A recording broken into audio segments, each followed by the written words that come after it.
Good morning and welcome to Inside Running on Tab Radio Racing and Sports. Magnificio races to the lead, getting through Waterman's Bay. Magnificio narrowly from Waterman's Bay. Our team will evaluate each race, interview leading contenders and update Tab Touch markets. But now Delicacy, here she comes. Delicacy under the 59 went to Neverland and Real Love Dark Musket. It's Delicacy against the inside. Sublime, brilliant, greatness in the cup. We trust you will enjoy this edition of Inside Running. Now, over to the team for their look at today's meeting. No rain here, no rain. Fine, sunny and 36 with some easterlies this morning, shifting by later today south-south-easterly, not long after 8 o'clock. And time for Inside Running with Ascot underway from 12:29 today with the 9 races and the Supremacy and the Rock Magic as we welcome the team led by Darren McAullay. In here. Good morning to you anyway. Morning nice to to see you again too. Meetings off on the East Coast everywhere. Yep. A lot of rain. Rose Hill's postponed to Tuesday and Doomben and Wyong are off ski. They're off as well. It's disappointing there for those meetings, certainly on the East Coast, but not so the case here in Perth. Beautiful weather conditions after a very warm week and another warm Saturday for this time of the year ahead of us. Interestingly too, the prevalence of an easterly today. I'm going to get the thoughts of Scotty and Diggs when we turn to the tempo, the map of the day, the conditions and how they're going to play and how they may affect the Supremacy Stakes and Rock Magic Stakes Day card. Good morning to both of you. Digby, welcome once again. Scotty also. Another warm day out there, but gearing ourselves right up for a terrific autumn. Yeah, very much so, Darren. Good morning to you, Matt, listeners, Scott as well. Yeah, 36, 37 degrees today. Rail in the 5 metre position for the entirety of today. And I don't think, Scott, with that and the fact that we have had a pretty warm week here in the metro area, it is going to be any disadvantage to be forward in your races today. Morning, boys. I certainly would not want to get too far back. It doesn't take a genius to come up with that early with a bit of an easterly around, but even just the hot day, hot week, you'd imagine the track, if anything, is going to be quite hard and fast. We see some nice ones return in the 2-year-old race, probably one of the hottest 2-year-old commodities in the state so far produced this season on a small body of work, and that is Dion Luciani's filly and Yes Queen, the Crystal Slipper winner. She's back and she had tongues wagging certainly after the most recent of her barrier trials. And in the Rock Magic Stakes today, Bravo Centurion, he returns to action, first time since that unplaced run in the Winterbottom, but of course he claimed the Crawford and the Prince of Wales back there in the spring. We also see the return today of Saloon Bar, a horse with above average ability, and also the very good mare in Baby Paris as well, and Bernie Miller's very good 4-year-old Joker's Grin. So it's a fabulous edition of the Rock Magic. Certainly was. The last time Joker's Grin went around, he was beaten, but that day he sat 3 deep the trip, no cover, and all the talk up until that point was a matter of time until somebody announced him for a quokka slot. Today, really, though, from what he's done so far, he's been so impressive. This is far and away the toughest lineup he's ever met, so a real good measuring stick for him today. And it will be with the hot top-end speed in the race as well, Diggs, won't it? There's going to be 2 different stories in this race unfold. Bravo Centurion, we heard Chris when you spoke with him yesterday, their foot down on the accelerator and ride him like an explosive, very fast horse over the 1,000.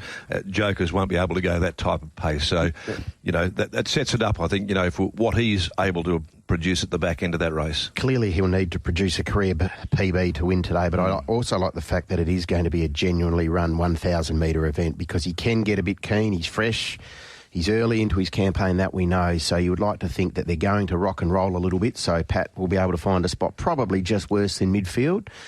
And then we wait and see what happens over the final 400 to 500 metres. One of those will have their 1,000-metre record blemish today. Yeah. Both 5 from 5 undefeated over 1,000. It's interesting that, isn't it, given their contrasting racing patterns. One's effectively a get-back sprinter at Ascot, and the other one's just a perfect Ascot overpass-like sprinter who hits the rail, hits that corner, kicks into the corner and is hard to run down. So, yeah, Scott's bang on there. Really looking forward to that clash there for all of those aspects indeed. In fact, it's a meeting where quite a few of these races have really piqued my interest today. Competitive racing all throughout the program, no doubt about that. Even some favourites there that you think, yes, I like that one. I think that's the horse to beat. But then when you get to the second, third, fourth box of who the dangers are, it's a real blanket for the minors. OK, well, therefore, we are very interested in what your opinions are going to be, and Diggs, through the course of this meeting. We'll go to the changes. It's 8 minutes after 8 o'clock. It's already 24 degrees here in the Perth metropolitan area, and on our way to a top of around 37 today, with an easterly, of course. The Peters Investments Handicap will start the card. We'll be on a good 4 and the rail in the 5 metre posse. The opening event, 29 after 12. The Peters Investments Handicap and Court's Record won't be backing up after Wednesday. Race 1, number 5. Race 2, the Unite Resourcing Handicap. Number 3 has been withdrawn. That's Bonnie Ladd. Race 2, number 3. Over to the third, the Tab Touch Westbeed Platinum Handicap. And number 5, Kira Louie, has come out in the last few moments. Race 3, number 5, Kira Louie, a scratching there.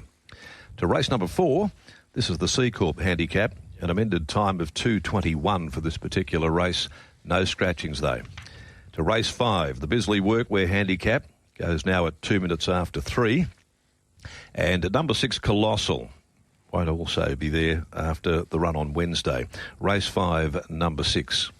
To race 6, the Petaluma Handicap, now to be run at 3:38.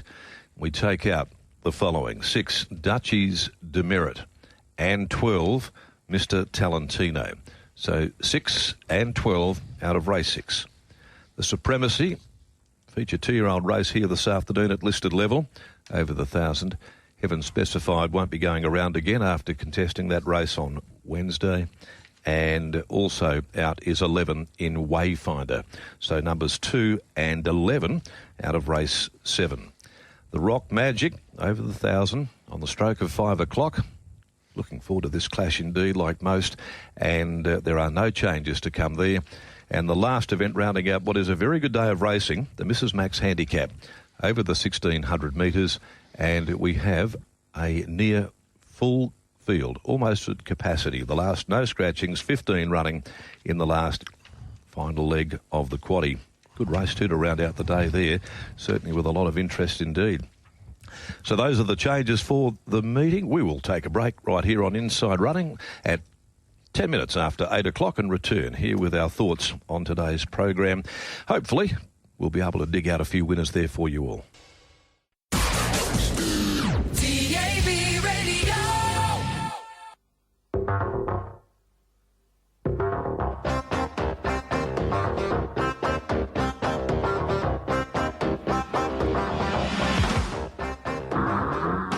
Big day of racing, big weekend of racing, of course. That meeting from York transferred down to Narrogin tomorrow, notwithstanding there is a fair game of football that attracts a lot of interest, doesn't it? Every year it's called a derby.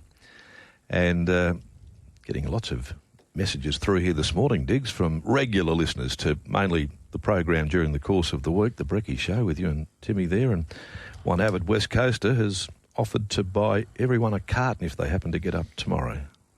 A carton? That's a fair day down at the drive-in Bottle. Certainly won't last long if the Dockers get rolled.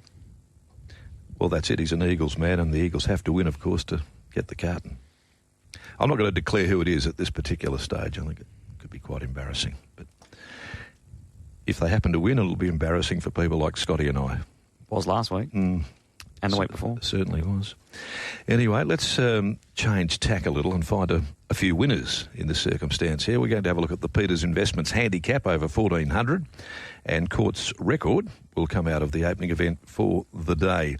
Looking forward to this clash here. 6-inch Heels has come up fabulously. She's flying, this filly, right at the moment. We see Elite Missile second up, going to 1,400 with a fair bit of weight and a sticky barrier to overcome. Sets it up for a very interesting clash in the opening race. What's the market telling us, though, Matty, at Tab Touch? Elite Missile into 390 from 440, out to 16 Prize Recruit, Angel's Impact 31, 850 from 7 Mean Machine, down to Ginger's Sister 23, 61 Leonardo Dargray. Shoot to Fame is at 17, Inner Point to $1.65, 6-inch Heels, and Swansea is at $20. Love how this filly's going. She steps to 1,400. Albeit she is up a little bit in class, but boy, oh boy, isn't she starting to emerge boys, as a filly that has returned, I think probably a more complete, more stronger filly than what we saw last time around. And she gets a really nice weight pull here from Elite Missile, who'll have to do it a bit tough from out there with 60 on his back. What are your views here in the first? Well, I think if you're playing the conditions, you'd rather be closer to the speed than further back. So it's advantage 6-inch heels. Naturally enough, you'd rather have 55 kilos than 60, advantage 6-inch heels. So in the end, I thought to be fair to the rest of these horses, it looked like Elite Missile and potentially 6-inch heels were a little bit of a class edge on the rest of them. Agree. I just kept coming back to the fact that Lucy's got a filly that can settle close handy. Bradley doesn't. And from there, 6-inch heels is going to get a map advantage and a weight advantage and becomes very hard to get past. Dig, she's 2 for 2, 6-inch heels. That last win, where she did get held up a little, but then when that run came, the fact that she was able to explode off a mark and just really, I think, stamp authority in that last 100, I thought it was a win of quality. I agree, and you made a point earlier, Darren. You said she's a little bit stronger. I think you're spot on there. She's strengthened up over that break. The breed get better with age, and what she does possess is an excellent turn of foot. Now, she'll need to display that again today because the horse that we are talking about, who is very much in the market, Elite Missile, he's a very, very good horse. Like, he chased home Schmoove Mover the other day. He's no mug. It's just that, as Scott quite rightly mentioned, in my opinion, is that he has to carry the 60 and he's going to be spotting the filly several lengths. So she settles close to the speed on a day when we're expecting those that do are going to be advantaged. Therefore, she picks herself.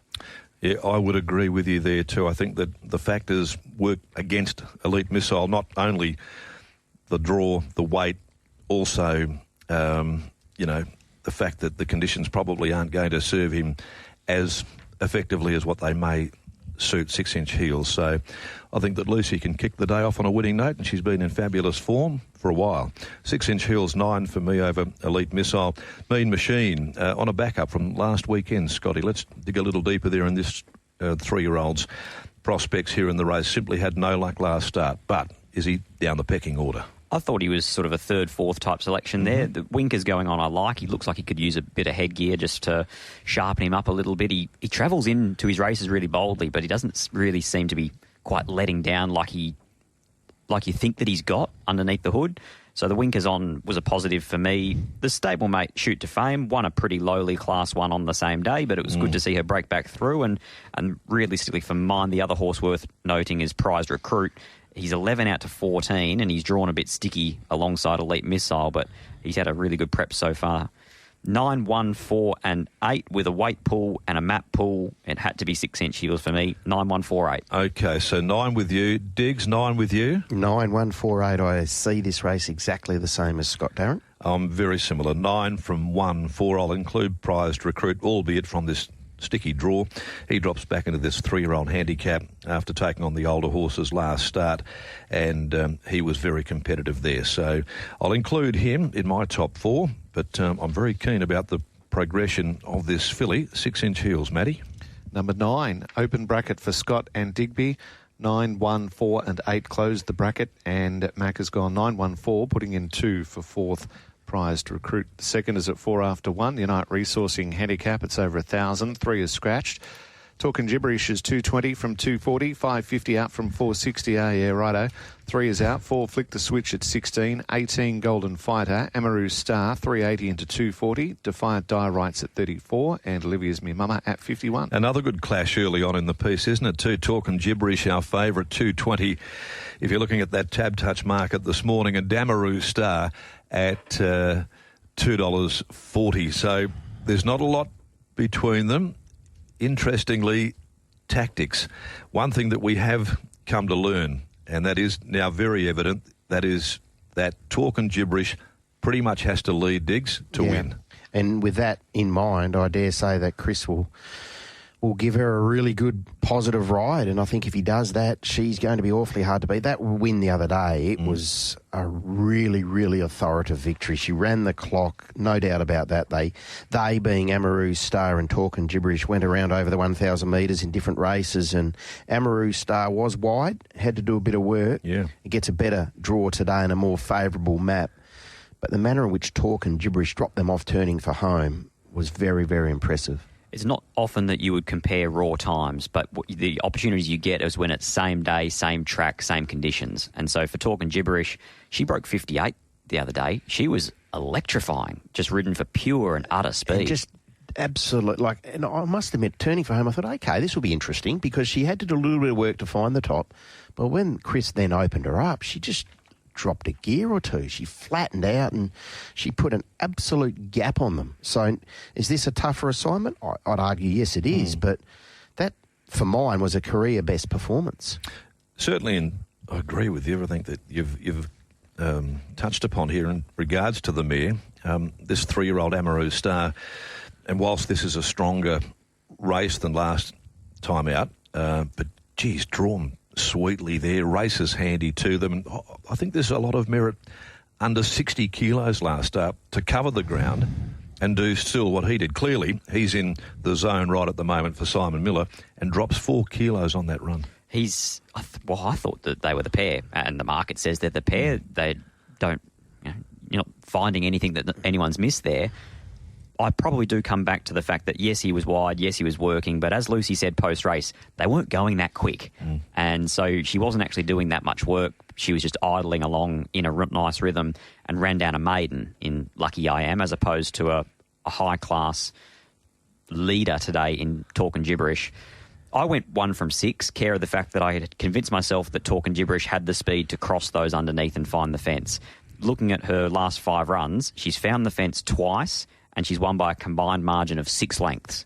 The other runs, she hasn't found the fence, and she hasn't been anywhere near as good. So she's not purely and simply a one-trick pony, but that trick is pretty good. So cross and lead for Talking Gibberish. Stork and a big danger, Amaroo Star. Righto, first up, no trial. Probably going to end up second half of the field chasing from a fair way out. 5 Golden Fighter was really good last start behind Keep It a Mystery and Pin Deep. They swamped those leaders.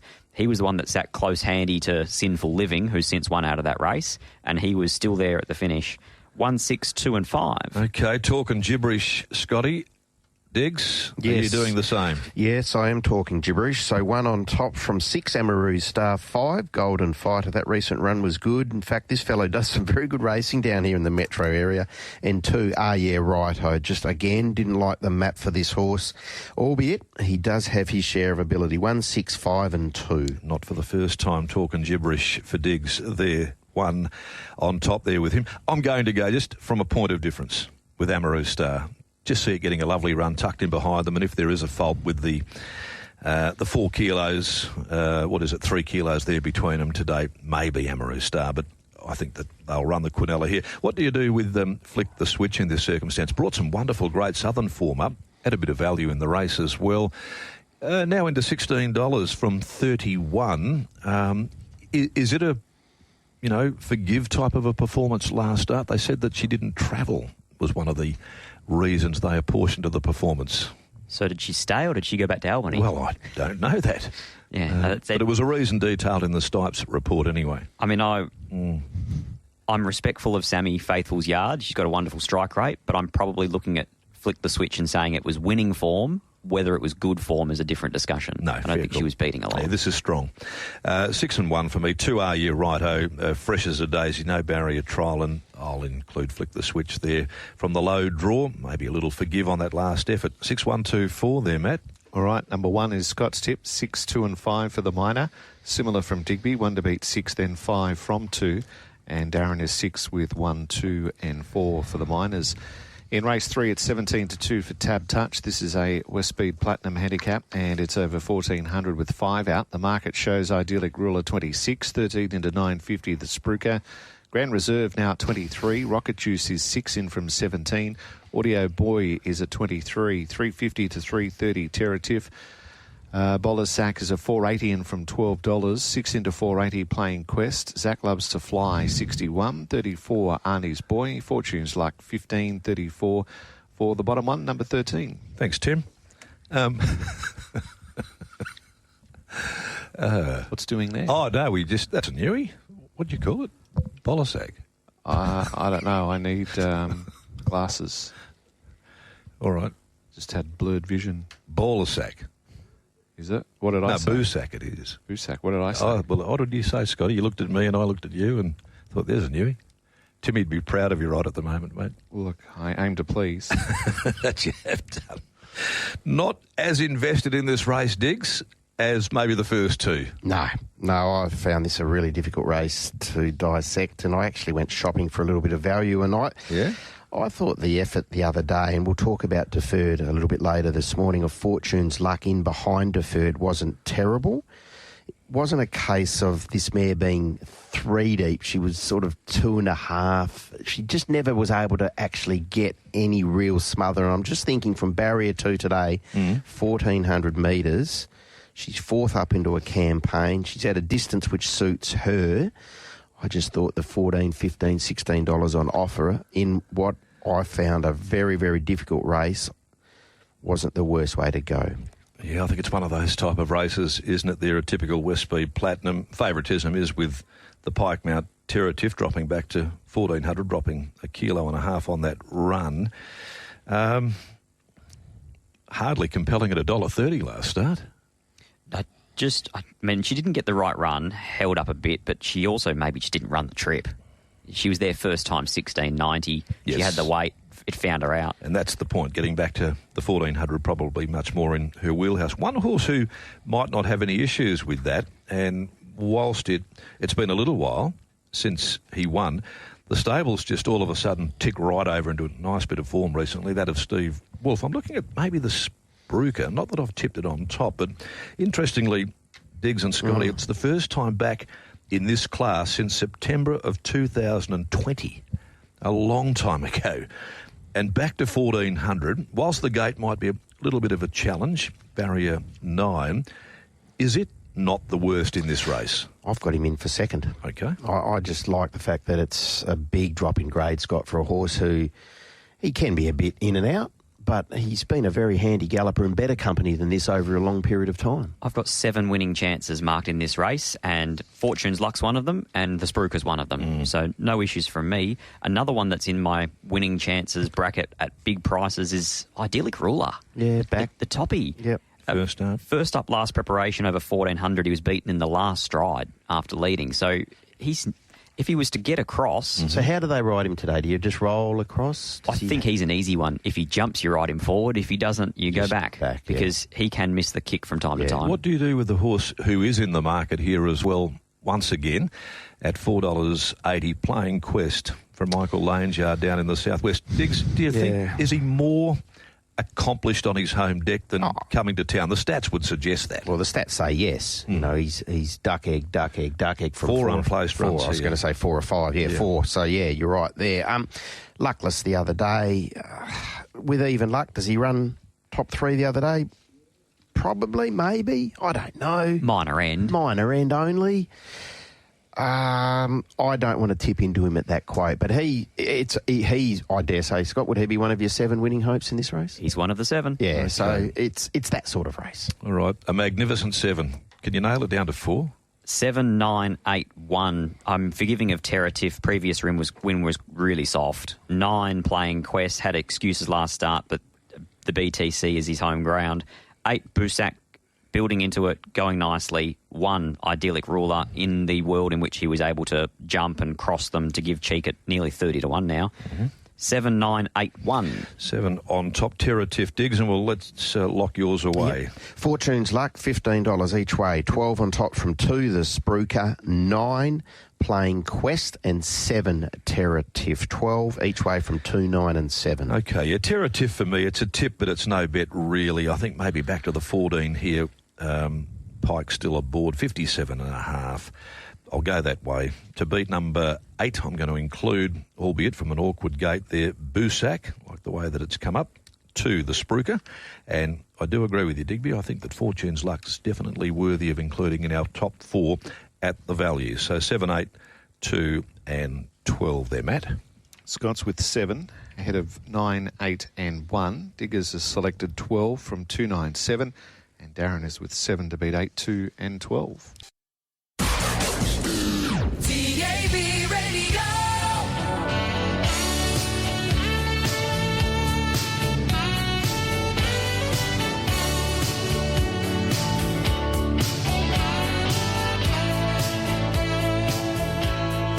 We're looking at race 4 on this Ascot card. It'll jump at 2:21, a little amendment to the time from when they were first published for the meeting. It's the C Corp handicap regardless, 1,400 metres. There are no scratchings. Tactically, it's an interesting little race, this one here. We're going to dig a bit deeper into that right after our analysis of the market, Matt. I am Spartacus 41, 71, said no one ever. Corn Cob 15 into 8, playing games 750 into 5. Macchiato at 19, did open at 650. 8 into 650, Red Tory. War Gem 41, B Bardo 260 into 225. Cousin Ivan 31, Interpoint $8.50, Brazen Empress, and Sports Talk at $21. I think the first thing that we need to look at here, given the conditions of the day and the proliferation of backmarkers in the event, distinct backmarkers, who takes this roll up there? I see that they've backed Corn Cob. I'm wondering if he might be identified as one who could roll forward 14 into $8. Do you see a horse maybe like a War Gem even firing up a bit today there and wanting to take control of the conditions a bit better?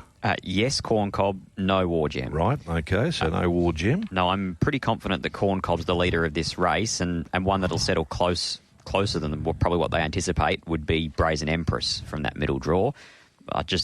War Gem's, 1, not going very well, and 2, has always been a better horse with cover, so I sort of ruled him out of that speed profile. I thought it was a great race for them to take it up with Corn Cob, and so I'm fully respecting of the money that's come his way. It's been bullish. And I'd say it is map-related, looking at this race on a day where we're spruiking on-speed horses being advantaged. At double figures, you could definitely entertain Corn Cob, and people have. All right, well, Diggs, do you see then that Willie might be kicking this handy mare, good mare, B Bardo, out and having her a little bit closer than what we saw first up? She did draw 10 of 10 on return. She did give them a head start. She monstered the line. It was a fabulous first up run. Now she's at 1,400. Second up, where she is, 1 for 1, but not second up. But boy, oh boy, she was awfully impressive. You couldn't help but be, I guess, impressed the way that she finished on there that day. No, she's a very nice horse. There's no getting away from that. And I think, to be fair, she's the best horse in this race. And that first up effort, I was with her that day. She had the 59 high draw and she savaged the line. She was terrific. She wasn't entitled to get as close as she did. So she drops 2.5 kilos. She can settle handier. She's getting out to a trip which I think in time is going to be even perhaps a little bit short of her best. She looks like a 1,800 metre mare, but she's got enormous upside. She's got a turn of foot.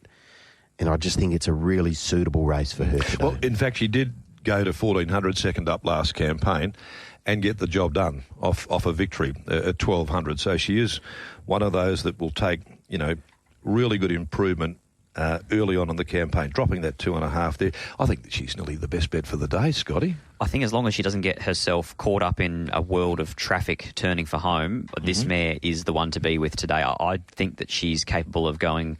Not often you see a graduation race like this and you look at a mare and think you could be a 72-plus type in the next 3-4 months. But I think that's her. Yeah. I think that she could really burst her way through the grades, this mare. I've got lots of time for her. So I'm 8, B Bardo.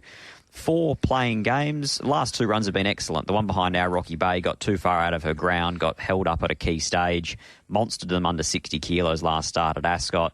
Whether barrier 1's a help or a hindrance to her, I'm not quite sure. She seems to have gone better the colder they've ridden her this prep. Nice pick-up, though, for Chris, too, isn't it, with Willie staying with B Bardo? 6 in for third in Red Tory, model of consistency this mare, and 3 Corn Cob. I put him in the first 4 because I thought he was the leader, and the money suggests that that's probably the right assessment. 8, 4, 6 and 3. Okay, B Bardo as well there with you, Diggs? Yeah, very much so. 8, 4, 6. I'm very similar to Scott, but I've got Sports Talk in the 11, given that Sports Talk was pretty good the other day, and that was behind Playing Games, and we're talking about Playing Games being a threat to B Bardo here. So 8, 4, 6 and 11. And a special with me, B Bardo, to beat 6 Red Tory. The draw, well, she is one of those back markers, I think, under these circumstances. Needs that 3-deep train, and hopefully there's one that can just drag her into it. She's better there, as we've said so often. Much, much more effective when she's got daylight and room to move. 4, I'll put Playing Games in, and I'll include, well, he is a first up. She, at least, is a first up winner, Brazen Empress, and she's not a bad mare either. Second up in a campaign, she seems to go pretty effectively. So 8, 6, 4, 10 for me, race 4. Scott 8-4-6-3, Digby 8-4-6, then 11, and Darren has gone 8 to beat 6-4 and 10 in race number 4. The 5th at 2 after 3, Bisley Workwear handicap over 1,200. Number 6 is Scratch. Silver Eye now $7. 18, Ruler Rocket. Speed Dream 61.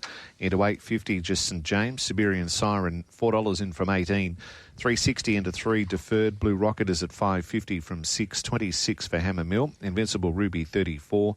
13 now for Rapid Rock and Sir Duskin at 81. Just to clarify the market there, 18 into $4. It was genuinely there. It didn't last too long there, and not quite sure what the circumstances was in regards to it, but there wasn't a lot taken at the 18. So probably averaging this out, Diggs, we would be safe to say it's more, around that $6 mark in or not, Scotty? Yeah, I mean, obviously, with the markets coming out so late for the next few weeks while Brad McManus is on holidays, it's just going to be one of those circumstances where there's going to be quite a lot of difference in opinion. So take 3 corporates, and I'll name them. Tab Touch opened 18, Tab New South Wales opened 10, and Sportsbet opened 5.50. So 3 very different opening price points for the same horse. So regardless of how you look at it, there's plenty of money around for her. Even if you took her at the bottom of those, 5.50 to 3.90. Well, I'm glad it's still a good move. It's certainly giving me a little bit more confidence. I think that she can clearly win the race. So anybody out there that has an $18 price point on their ticket, they're starting to get very excited. Yeah, I think that that is with justification as well. Look, it's an even race too, Diggs, isn't it? Too Siberian Siren, Deferred, ultra-consistent mare that she is. Blue Rocket's going well. Just St James, Ideal Gate, also has been, reasonably well backed in. Ruler Rocket went to the Bluff Knoll, comes back to this. Silver Eye's building. I think it's a race with a bit of meat on the bone. It is. I think we'll learn a bit more about Deferred today. I've just got the nag in my mind that she is a wet tracker, and I know I say often that horses who do like to get their toe in can pull 1 or 2 out before they just start to resent going on top of the ground, and I'm just wondering where this mare is at. I'm hoping I'm wrong. I hope that she can go there and win for Chris and Simon today, because I do have her on top, but I'll be just wary about the price that's on offer. Most thought she'd been beaten in the photo by Hammermill last start, and you think, oh, well, what's that form look like? Hammermill's engaged in this race there. It was off the back of a very good return behind an in-form Rocking Gem. There was a month between runs, though, going into that first up, second up run. Do you think that could have had a contributing factor to maybe not looking as impressive as we thought she might be? Well, if you listen to Kel Kinnemont post-race, that was one thing that she touched upon. That previous Thursday, she was in at Belmont when it was abandoned due to the storm. So she was 28-odd days between runs. Yeah. So I'm thinking here that 10 days later she comes on from that. But I'm taking Digby's point. I'm 7 Deferred. I think that point-to-point speed-wise, she's the best horse in this race, and there's enough tempo for her to get a soft run and then burst through late. Price point-wise, though, I wouldn't want to be taking anything shorter than what we're looking at right now. 5, Siberian Siren, whether they ride her forward, whether they ride her back, either way, she's going well enough to win this race. 8, Blue Rocket, talking about horses that are approaching a point where you need to make a decision on where they land. I think this is a smart move to come to this race because, 1, they can get a senior, and 2, they get a bit of weight relief. She's not a big filly, and she's been carrying 58.5. But at the same time, I think when she won the way that she did on debut as a 2-year-old, you built an expectation around her that she hasn't lived up to ever since. So we learn a bit about where she's at today.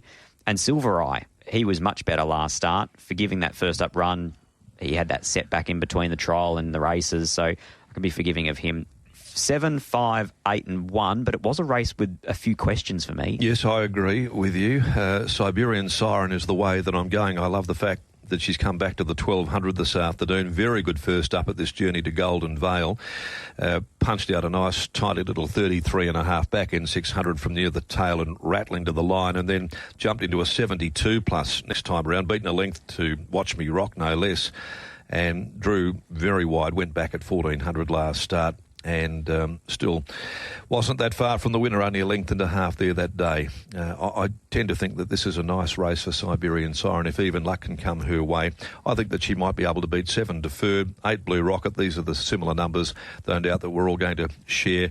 I will include Just St James here, low draw, and gets a good toe around there from that alley. Diggs, 5, 7, 8 and 4 for me. 7, 5, 9, Hammermill in for third, and 1, Silver Eye. That was good to see him back to somewhat of his best form last start when running second behind Cessation, who gave them a bit of a galloping lesson. 7, 5, 9 and 1. Scott's with Deferred, number 7, 5, 8 and 1. Diggers as well, number 7, then 5 from 9 and 1. Darren's gone the way of 5, Siberian Siren over 7, 8 and 4. First leg of the main quaddie is at 22 to 4. The Petaluma Handicap race number 6 over 2,200. 6 and 12 are out repeating. And at $34, Brave Contender, We Race You is at 5, in from 10, 26, Queen of Jerusalem. Warrelly Lass is at $8.50 after getting out to 9, 26, BJ Boy. We go to Royal Law, who's into 5, $8.50 for Burnbrae. Savorsky at 16, Zachariah Bow 23, and Modelistic 16. Down to Royal Splendour, $5.50 from 13, Taranaki at 18, 12 for Tiff's Lad, and Willpower at 101. Diggs, we'll go with you here first of all. Never easy, these races. I will say this, though, Scotty, and as well, we look at these middle distance races, whether they're the easier, 54-plus type races that we saw during the course of the week, these type of races, you look at them and you think, wow, how do you try and lay, just put one down and think this can win? I struggle with it. But one thing that I'm becoming very, very obvious of, Diggs, is that the market is all over. The market has a reputation for exposing the likely winner and the eventual winner of these type of events. It's extraordinary. Well, I hope the market likes the 2. Where is the market there? $5. It's in from 10. It does. Good. Because I've got that on top. Okay. All right, Mr. Market Man. Keep going. Oh, do I have to? Look, tough race. I sided up with We Race You here. Now, he comes out of a Bunbury Cup, so clearly this is a class drop. He rises the 6 kilos, gets the services of Lucy, who rode very well again on the midweeks, and over a distance she was able to get gunned down Bambin Boy there late on the week. Oh, it's during the week, sorry. So she's in good form. She knows how to ride these horses who require a bit of patience, and I'm just thinking a horse like We Race You, deep into his campaign now, and he's been racing along consistently in and around this grade, and I don't have a firm opinion. No. Warrelly Lass was really good. I think Scott had her on top last start, and he was bang on. The market, again, liked Warrelly Lass on that occasion. I just thought today, Scott, not only does she go up half a kilo, I just thought it mapped a little bit different than what it did the other day. Granted, she's unlikely to lob leaders back from barrier number 11, but at the same time, I didn't think this race had any more depth apart from potentially We Rate You. It's actually a very similar lineup.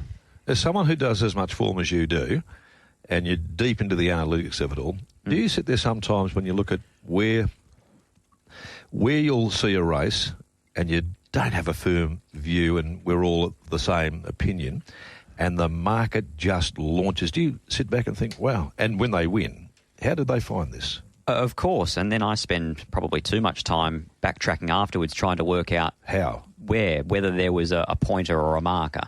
Yeah, I'll take Warrelly Lass as the example last start because, I tipped into her, but the market found her. She was $8.50 to $4.20 on the WO piece in the last half an hour. Now, I can justify that because that previous race at Narrogin was 12 lengths faster than average. She just ran them off their legs, and it was a lowly grad. But the one on Wednesday got me. I didn't see that coming. Lyrical Angel. No. As much as she was back to Belmont Park, she had arguably the state's best staying rider aboard, Lucy Fiore. There are a couple pointing to an improved performance, but probably not to the extent of 9 into 3:10. You couldn't really, on facts and figures and what the eye saw, Diggs, have a horse like it, but the market did. I don't know, I just think it's extraordinary, and it doesn't happen sort of infrequently. It happens more often than not, so maybe the best way to find a winner of these races is wait and see what the market does. Correct, and there's plenty of people out there that do actually play staying races simply following the flux. Yep, and they probably do it with great success. When I used to run the book at punter bookmaking when they used to exist. Jason Cheatham always used to say, when he talked about these staying races, when they step out past 1,600 metres, you're never the smartest man in the room. He was always a true believer that the market was smarter than anybody once they were past a mile. Not a bad philosophy. No. And so I think their philosophy then became, from a bookmaking side of things, dodge the money. And I think what we're saying here, that's the smartest move for them. Just pad up. All right, Diggs, let's lock them away, hey, in race 6. 2, 4, 9, 7. 2, We Rate You. On top. From 4, Warrelly Lass, 9, Zavorsky, and 7, Royal Law. No real interest in betting into this race. Same Quinella, but different exactor. I went Warrelly Lass again on the each way. From 2, We Rate You, 7, Royal Law, and 15, Tiff's Lad is getting closer to a win. Preferred distance now. Only a handful of starts for Mitch Pateman going well. 4, 2, 7, 15. I've tipped a horse its last 2 runs. It was at 31 first up, and I liked the run. It was at 26 second run. It was $16 the other day, and here today it is still $18. Now, it was beaten a length and a half to Warrelly Lass. It meets it a kilo and a half better. It's barrier 2. First run ever without the blinkers, so I'm not quite sure how that goes. Back to 55. It's carried 59.5, 58, 56. It's on its way down. It's fit. It's the former Queensland galloper Taranaki for me there. No big push, but for the value. So at that price and holding at $18, I'm prepared to stick. I've been with it the last couple of runs, and it has been competitive. There'll be a win some point in time soon for Taranaki. 7, Royal Law. Like the way that it's progressing. Clearly Warrelly Lass, who's in fabulous form. And I'll go Royal Splendour, gets the services of Willie today, and Royal Splendour 13 into 5.50 all over it in the betting market. So is that the one? Is Royal Splendour the horse here that could potentially win race number 6? So a wide race, opinions shared accordingly. 4, 2, 7 and 15 pencilled in for Scott. 2, 4, 9 and 7 from Digby, and 14, 7, 4 and 13 from Mac. We'll take a break. It is 12 minutes to 9. We'll return with the last 3 legs of the quad. DAB Radio.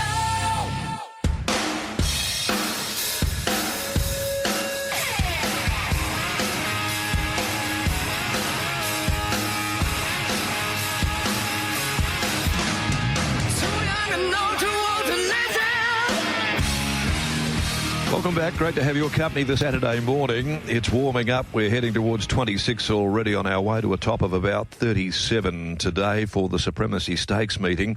It is the feature for the 2-year-olds at listed level at $4.20. It's the race we've come to. Heaven Specified, number 2, and 11, Wayfinder, are the 2 scratchings. And we see the return of a filly that has everyone talking right at the moment. Whether it's today, whether it's going to be on, of course, to no doubt the ultimate, the Karrakatta Plate here for this yes filly. She certainly is the one that's attracted everyone's attention, and justifiably so. Let's have a look at the market. Into $1.60, Yes Queen, down to Exceed the Boom at $12.26, Delta Sun, Talk & Co at $5.50 with Luana Miss, 23 about May This Be the One. Fine Star 31, then Penny Lass 71 and Rigatoni at 31. Fillies have dominated this race over the past 14 years. 9 of the last 14 have won the Supremacy, and they've been very good additions with some high-profile colts and geldings engaged as well. Looking back, Yes Queen looks for all intents and purposes as though she will add her name to that long list of very good fillies to have won the Supremacy. Well, and if it's not her, it's probably Luana Miss or it's a Talk & Co, so you can pretty well pencil that in. It'll be 10 from the last 15. But she is the one on what we've seen so far. The Crystal Slipper victory was, fabulous performance, the way that she blistered them in 104 and change and beat Talk & Co home. Talk & Co's no slouch, as we know. Then she was paddocked. She just stretched the legs in a little 400 trial first appearance back in. And then over the 1,000 in that next trial, Diggs, well, there was something there that said you've got X Factor. Yeah, I think we knew that she had X Factor off that Crystal Slipper win, wasn't it? It was terrific. That came off the back of a couple of 400-metre jump outs. Dion's elected to go with not only a 400-metre trial but also a 1,000-metre trial. So you'd expect that she'd be very close to the mark today. And if William is able to find the rail in the manner which we all expect he will, I think she's the one that is going to be carving out some pretty serious fractions. Scott? Genuinely, is this too far a reach? She is an emerging star. I mean, a genuine bona fide star. I mean, I'm in the corner of she wins the Supremacy, she wins the Gym Crack, and then if she runs 1200, she's the one to beat in a Karrakatta. Now, it's a long way away, and especially in 2-year-old terms. Yeah. But I am a full believer that she is a proper filly. Okay, well, she's got an 1100 Crystal Slipper under her belt already. And the way that she moved in the trial, the speed she showed, the effortless nature of the way that she'd let down, put a margin on them. She had plenty under the hood there and was just explosive at the same time. So clearly I'm leading there with her. Luana Miss back today as well. She's had that trial, of course, since her debut victory. One start, one victory there, and clearly shown in the trials there that she's a lovely filly by Bivouac who's got above average ability, and Torcanco resuming as well. Diggs, are you of the view though that maybe when this filly gets to the 1200 she's going to be better suited than the shorter trip today? Yeah, possibly. Yeah, look, I think the fillies are pretty handy, to be fair, Darren. Like Yes Queen, Tick, Torcanco, I like. There's how can you not? She's had 2 goes for a second and also a win, that second being behind Yes Queen. So if Yes Queen's the benchmark, you need to respect Torcanco. And Luana Miss had trialled up particularly well before that debut win. And now she's back. Little bit of shin soreness. She's back. We get to see her off only a 400. It'll be interesting to see what they do with her and how she behaves as well, because she did get a little bit warm that day. So whether that experience of going to the races, having a good experience at the races, has settled her down and maturity has come with it this time in. But yeah, they're 3 very nice fillies, no doubt. They are. Merrill Haley's got a nice one there too, if we base it on that one run. It was a good enough trial behind a horse who I'd have a fair bit of time for, of course, in God's Rapture.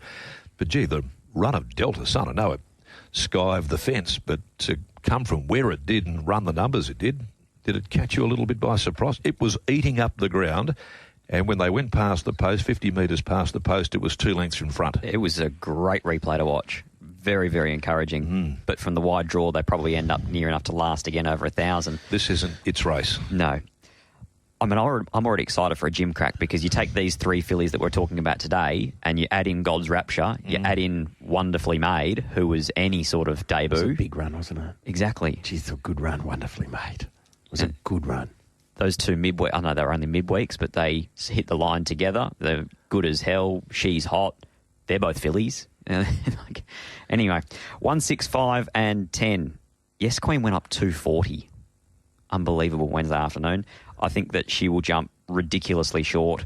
6, Luana Miss, 5, Torcanco, and 10, Rigatoni on debut, only off a 400-metre jump out, typical of Luke Fernie, but I like what I saw late behind Castle Road. 1, 6, 5, 10. One with you, and no doubt with you, Diggs. Yeah, absolutely, Darren. 1 clearly on top, Yes Queen. From 5, Torcanco. 4, Delta Sun, just thinking he'll do no work early, flood late, and if they just start to paddle, he might be able to run into a placing. And 6, Luana Miss. 1, 5, 4, 6, good race. Happy to see Yes Queen back at the races. Yeah, me too. 1, Yes Queen. 6, Luana Miss. I'm going to throw 1 at longer odds in, only for the fact that I think it can get dragged around in behind them, and that is David Harrison's filly, May This Be the One.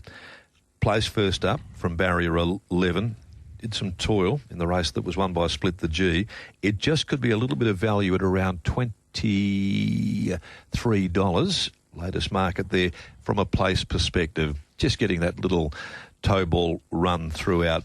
Torcanco from an awkward gate there, I'll put in there to run 4th, 1, 6, 7 and 5. I'll just make another point of interest from the Supremacy, and it should be noted too, the record of Simon Miller in this race, Digby. You're very close to Simon and the stable.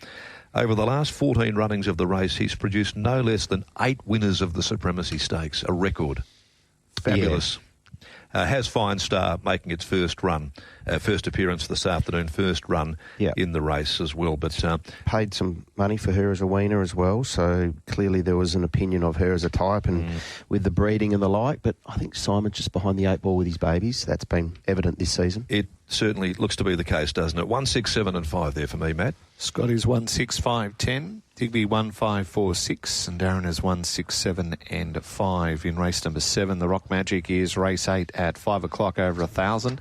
3.30 into 2.75 for Bravo Centurion. In a couple of points to 6.50 Saloon Bar. Almighty Class is at 13. 16 Ginnivan. 26 Oxbridge. Kripolenko 71.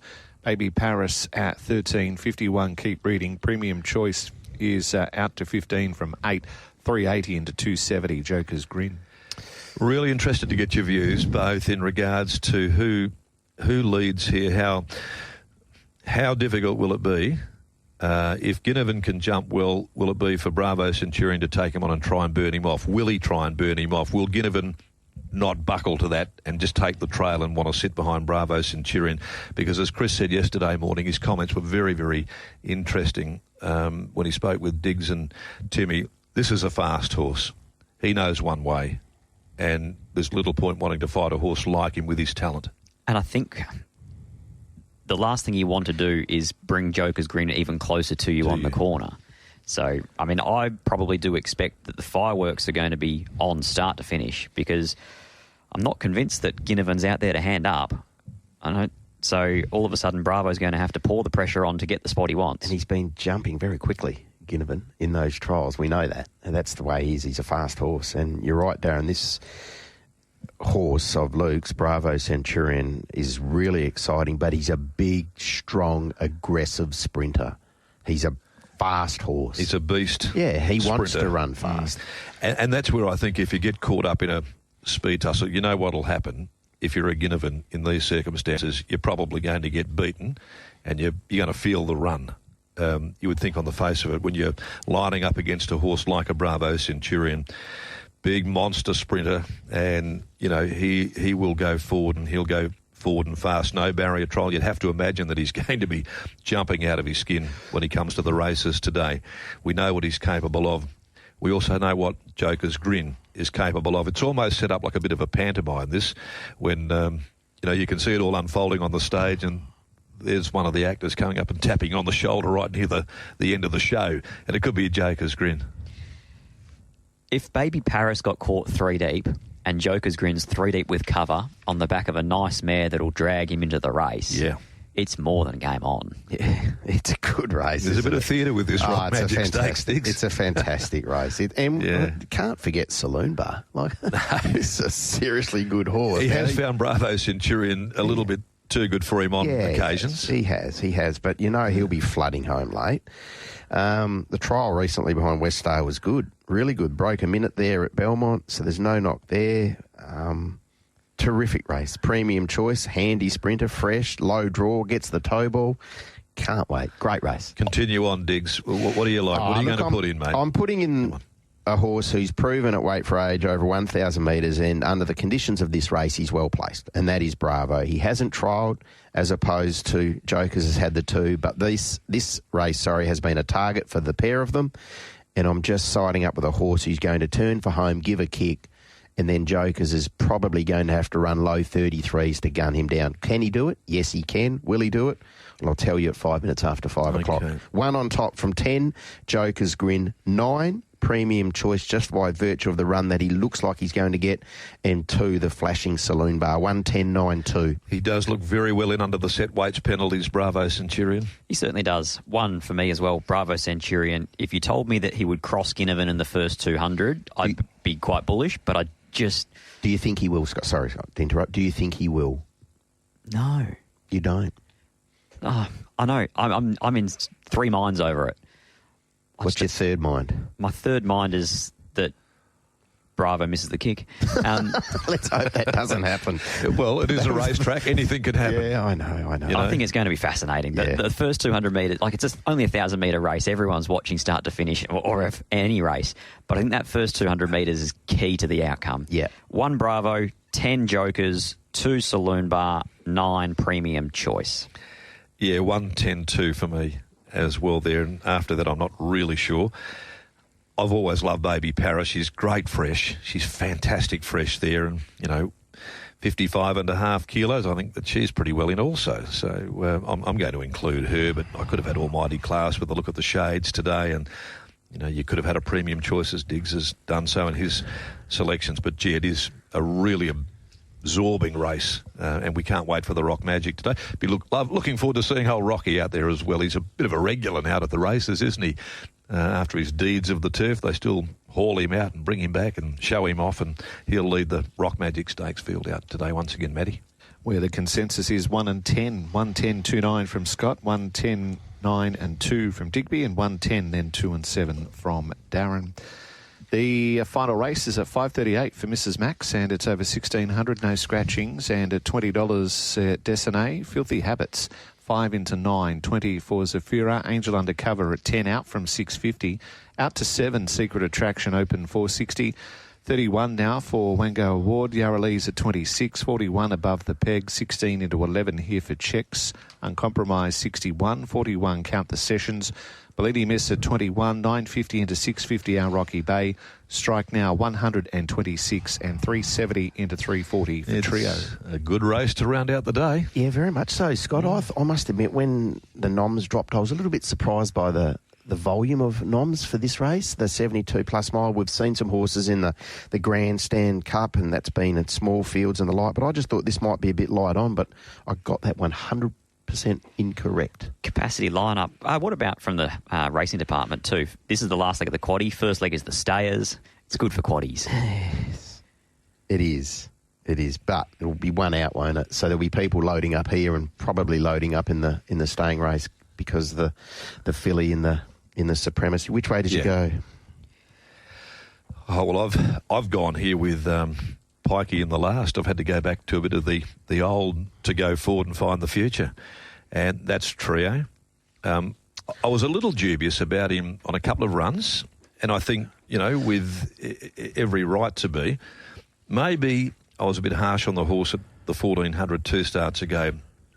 I didn't think that he was held up as badly as many made out there, and maybe it was a case he just couldn't build. And then Pikey got on board last start, and he was able to get the horse tracking, trailing, and then just let go. And boy, at the end of the 1400 there, another stride, he wins the race. He drops 3. I think that in a very competitive race to round out the day, Trio's one of the really genuine live winning hopes in it. At the same time, Shawnee O'Donnell goes on to Secret Attraction. We love him first time on a horse, and it probably overdid things in the Sheila Gwynn. She comes back to this today. I think, with that form behind her record at 1,600, low draw, she's got to be considered. Our Rocky Bay, 52.5, that Luke will be rolling forward.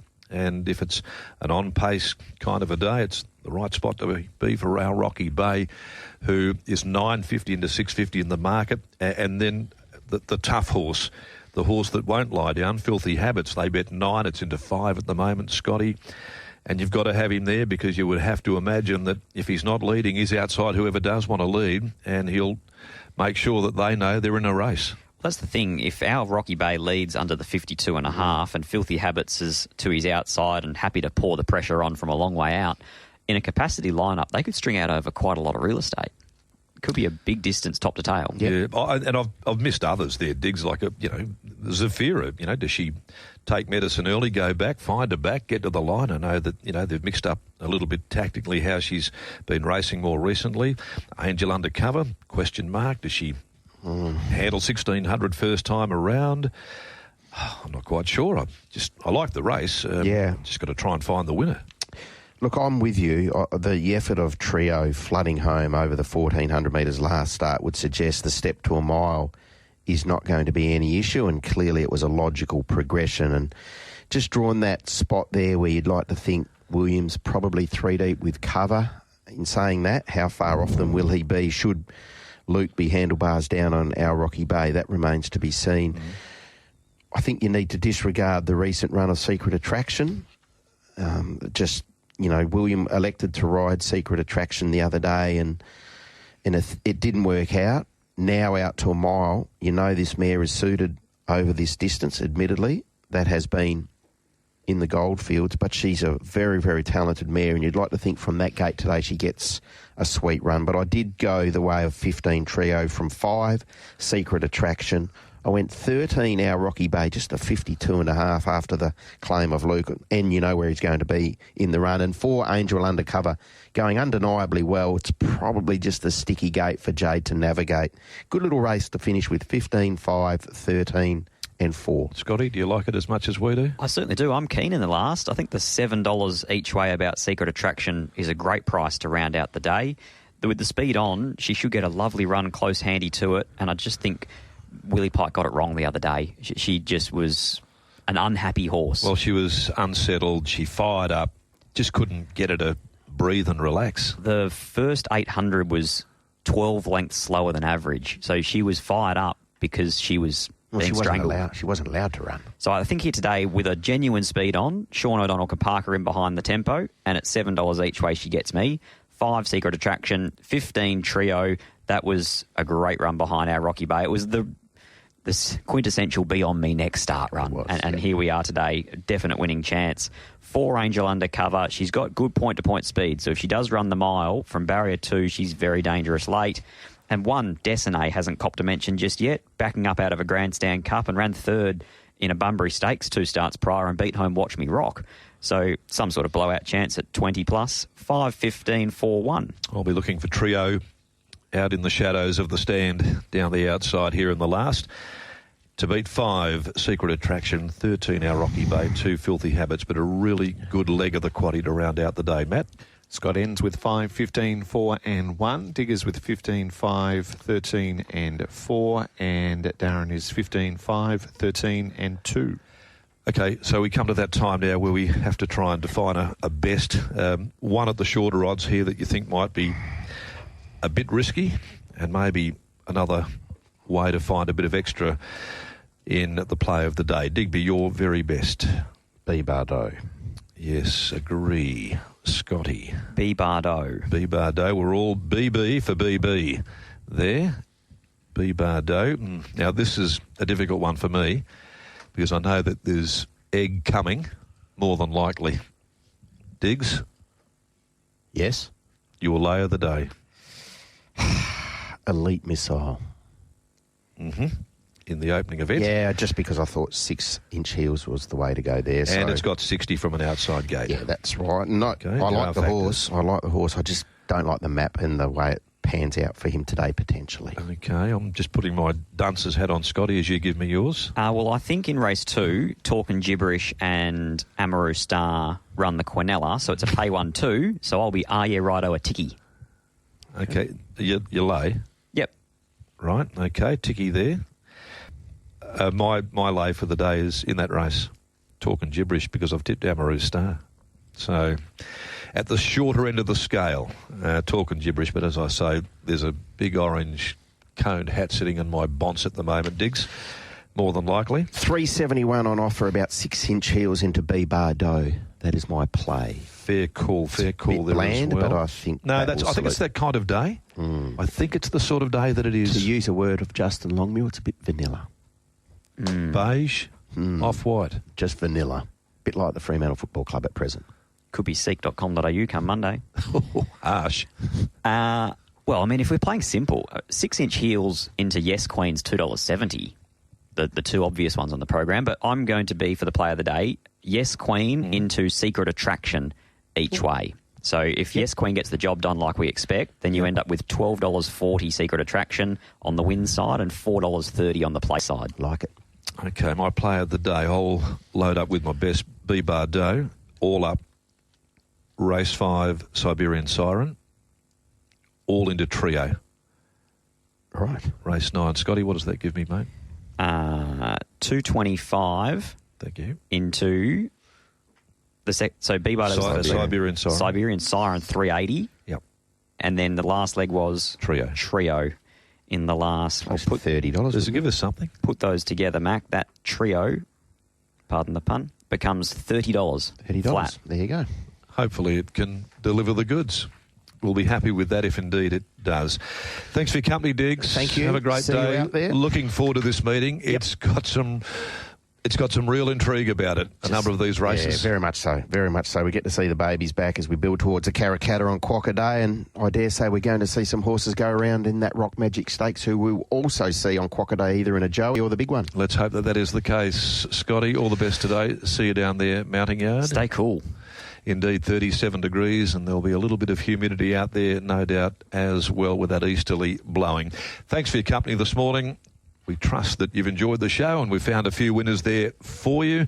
Our thanks to Maddie Mack once again, who's been toiling very hard over the last 24 hours, but guiding the ship beautifully, as always, here on Inside Running. And until we talk again, just before the opening event today at 12:29 from the team at Inside Running, a very good morning.